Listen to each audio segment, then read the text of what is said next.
रावसाहेब, आज सामना संपादकीयमध्ये म्हटलंय की इंडिया अलायन्सचं नेतृत्व बदलणं ही काळाची गरज आहे. आणि दोन नावं प्रामुख्याने तुम्ही संजय बारू आणि मणिशंकर अय्यर यांची विधानं दिलेली आहेत. त्यात स्टॅलिन आणि ममता हे नेतृत्वासाठी पर्याय असू शकतात किंवा आणखी कोणी, असं तुम्ही म्हणता? मुळात इंडिया आघाडीचं नेतृत्व बदलणं ही काळाची गरज आहे असं मी म्हटलेलं नाही.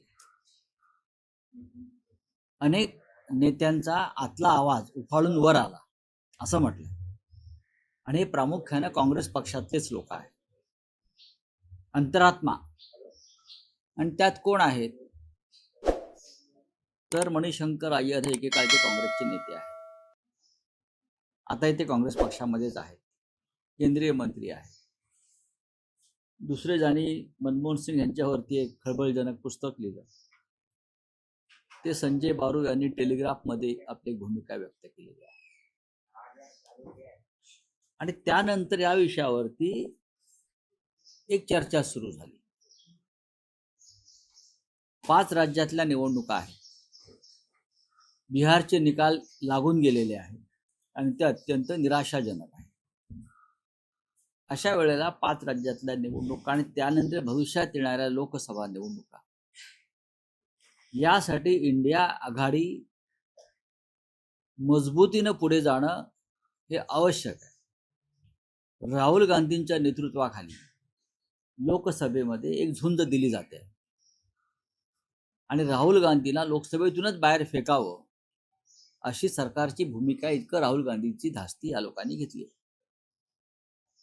पण निवडणुका आल्या लोकसभेच्या की इंडिया आघाडी वळवळू लागते, की जिवंत असं दाखवलं जातं. आणि नंतर त्यानंतर इंडिया आघाडी फार अनेक राष्ट्रीय प्रश्नांवर, प्रेसिडेंट ट्रम्पनं अमेरिकेला गुलाम केलं, त्याच्यावरती इंडिया आघाडीची एक बैठक होणं फार आवश्यक होतं, की देशभरामध्ये याच्यावरती आपण काय जागरूकता आणली पाहिजे. राहुल गांधी हे बोलतायत, अनेक इतर नेते बोलतायत, पण सामुदायिकरित्या काही करता येईल का? किंवा असे अनेक प्रश्न आहेत, शेतकऱ्यांचे प्रश्न, कष्टकऱ्यांचे प्रश्न, लॉ अँड ऑर्डरचा प्रश्न, मणिपूरचा प्रश्न, स्वतंत्रपणे आवाज येत आहेत. हा कोलाहल आहे, हा गोंधळ आहे असं अनेकांचं म्हणणं आहे. त्याच्यामुळे हे जे आहेत मणिशंकर अय्यर, त्यांचा आवाज काय फार मोठा नाहीये, पण त्यांना प्रसिद्धी मिळाली. संजय बारूच्या विधानांना प्रसिद्धी मिळाली.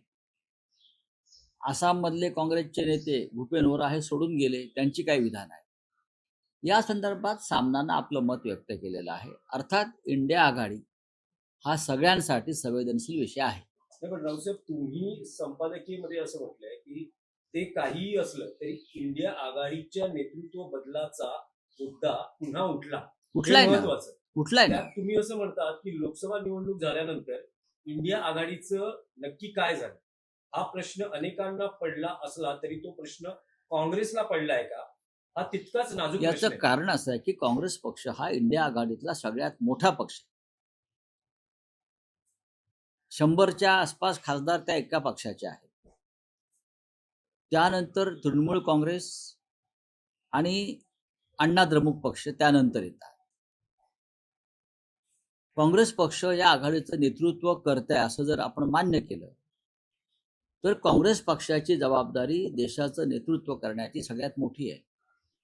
आम्ही जेव्हा भविष्याचा विचार करतो तेव्हा देशाच्या पंतप्रधानपदी काँग्रेसचा नेता होईल अशी आमची भूमिका असते, कारण मोठा पक्ष आहे. आणि जर ते आपल्याला साध्य करायचं असेल तर आतापासून लोकसभा निवडणुका आल्यावरती जाग येऊन चालणार नाही, हे शिवसेना पक्षप्रमुख उद्धव ठाकरे यांचं मत आहे. लोकसभा निवडणुका आल्या की जागा वाटपाला बसायचं. याच्या आधीमध्ये काहीतरी घडामोडी आघाडीच्या दृष्टीनं होणं गरजेचं आहे. महाविकास आघाडी विधानसभा आली की परत जागे होतील सगळे, पण या राज्यामध्ये जे काय चाललंय त्याच्यावरती महाविकास आघाडी म्हणून एकत्र येऊन आपण विचार करणार आहोत की नाही, हे सन्माननीय उद्धव ठाकरे साहेबांचं एक भूमिका आहे की एकत्र राहून आपल्याला अनेक प्रश्नांना सामोरं जाणं गरजेचं आहे. याच्यामध्ये मतभेद आहेत का कोणाशी, तर अजिबात नाहीत. पण ही शिवसेनेची भूमिका आहे. आम्ही चळवळीतले लोक आहोत, आम्ही आंदोलनातले लोक आहोत, आम्ही नुसतं घरी बसू शकत नाही. आम्हाला प्रश्न विचारण्याचा अधिकार आहे सरकारला, लढण्याचा अधिकार आहे रस्त्यावर, आणि यासाठी सगळ्यांनी एकत्र येणं देशात आणि राज्यात एकत्र आहे. प्रेसिडेंट ट्रम्पने नुसतं गुलाम बनवलं बोलून चालणार नाही ना.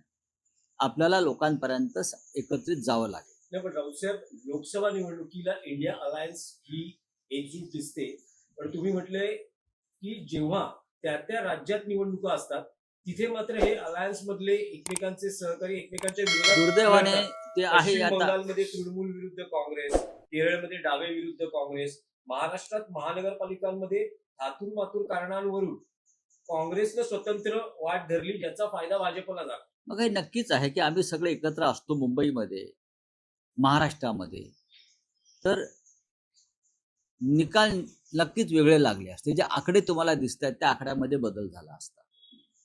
काँग्रेसची कामगिरी वाईट आहे का? अजिबात नाही महापालिकेमध्ये, पण एकत्र असतो तर महापालिकेमध्ये भारतीय जनता पक्ष तुम्हाला सत्तेवर आलेला दिसला नसता. हे आमचं कायम मत आहे.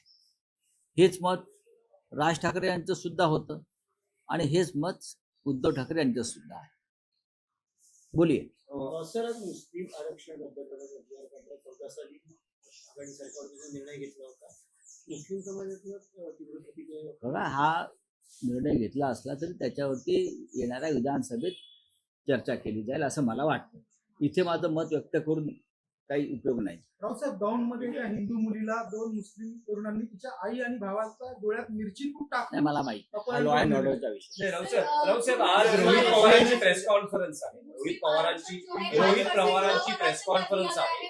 काल तुमची कोर्टात रोहित पवारांची भेट झाली, काही तुमची चर्चाही झाली. नक्कीच झाली. रोहित पवार आणि माझी काल आम्ही सत्र न्यायालयामध्ये एकत्र होतो.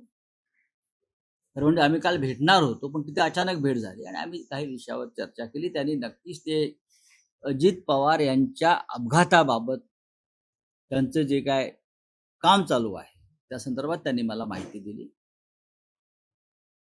त्यानंतर इतर काही राजकीय घडामोडी पडद्यामागे ज्या झाल्या आणि त्याच्यामुळे अजित पवार कसे अस्वस्थ होते त्याच्याविषयी त्यांनी माझ्याकडे काही माहिती दिली.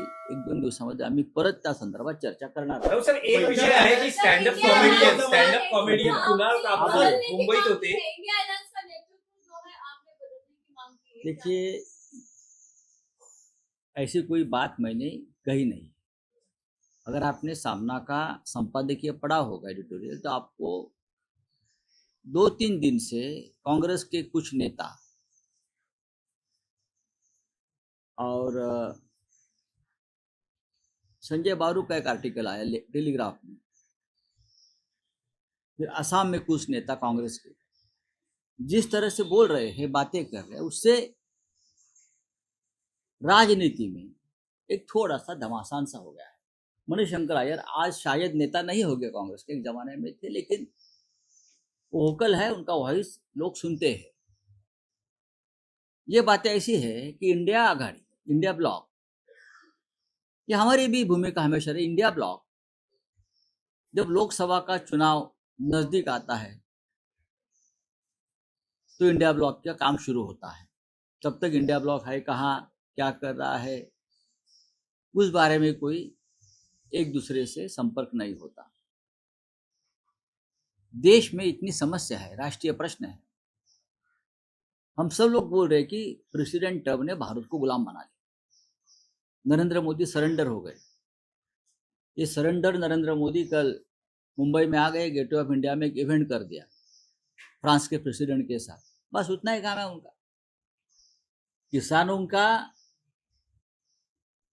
किसानों के बारे में जो डील हो गया है अमेरिका से, उसमें देश का किसान मरेगा, आत्महत्या करेगा, भूखा मरेगा, लेकिन उसके ऊपर इंडिया ब्लॉक ने सिर्फ पार्लियामेंट में आवाज उठाकर नहीं चलेगा. पार्लियामेंट में तो बोलने भी नहीं देते राहुल जी को. बाहर कुछ हम कर सकते हैं क्या? बहुत सी प्रश्न है इस देश में. मणिपुर का प्रश्न है, लॉ एंड ऑर्डर का प्रश्न है. तो इंडिया ब्लॉक ने हमेशा जागरूक रहना चाहिए. एक दूसरे से बातचीत करनी चाहिए। महीनों महीने सालों साल किसी से बात नहीं होती। इस बारे में हम ये चाहते हैं, उद्धव ठाकरे हो या और भी नेता शायद चाहते होंगे, कि इंडिया ब्लॉक को सिर्फ लोकसभा चुनाव के आने के बाद ही एक्टिव नहीं होना चाहिए, उससे पहले भी एक्टिव होना चाहिए। अब किसी ने ये बात रखी है कि इंडिया ब्लॉक का नेतृत्व ममता बनर्जी को देना चाहिए, और कोई कहता है कि स्टालिन को देना चाहिए। ये उनकी निजी राय है। जरूर ममता बनर्जी आज देश में एक लोकप्रिय नेता है, नेत्री है। ममता बनर्जी ने जिस तरह से केंद्र सरकार के साथ संघर्ष शुरू किया है, केंद्रीय जांच एजेंसी के खिलाफ जो संघर्ष शुरू किया, उससे वो लोकप्रिय है। कि लीडरशिप के बारे में उनकी एक मजबूत नेता की तरह वो सामने आती है।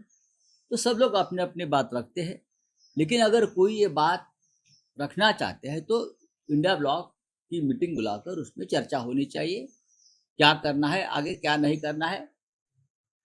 हमको सत्ता नहीं चाहिए, ये बात नहीं चलेगी। हमको सत्ता चाहिए। अगर कोई बोलता होगा कि हम चाहे बार बार पराभूत हो लेकिन हम लड़ते रहेंगे, नहीं, हम बार बार पराभूत होने के लिए राजनीति नहीं कर रहे, हम सत्ता पाने के लिए राजनीति कर रहे हैं। और कार्यकर्ताओं को सत्ता चाहिए, नहीं तो पार्टी से लोग पार्टी छोड़कर चले जाते हैं। लोग सत्ता के भूखे हैं, कार्यकर्ताओं को सत्ता देनी चाहिए। तो सामना में आपने ये भी मेंशन किया है, भारत के पूर्व प्रधानमंत्री मनमोहन सिंह में और सोनिया गांधी में जिस तरह का समन्वय था, उस तरह का समन्वय ये मैंने नहीं लिखा है, ये मैंने नहीं कहा है, ये शायद सामना लेख में है। मैंने नहीं लिखा है, ये किसी का वक्तव्य है, वो मैंने कोट किया। संजय बारू का वक्तव्य है, वो मैंने कोट किया है। ये मेरा वक्तव्य नहीं है, सामना का वक्तव्य नहीं है।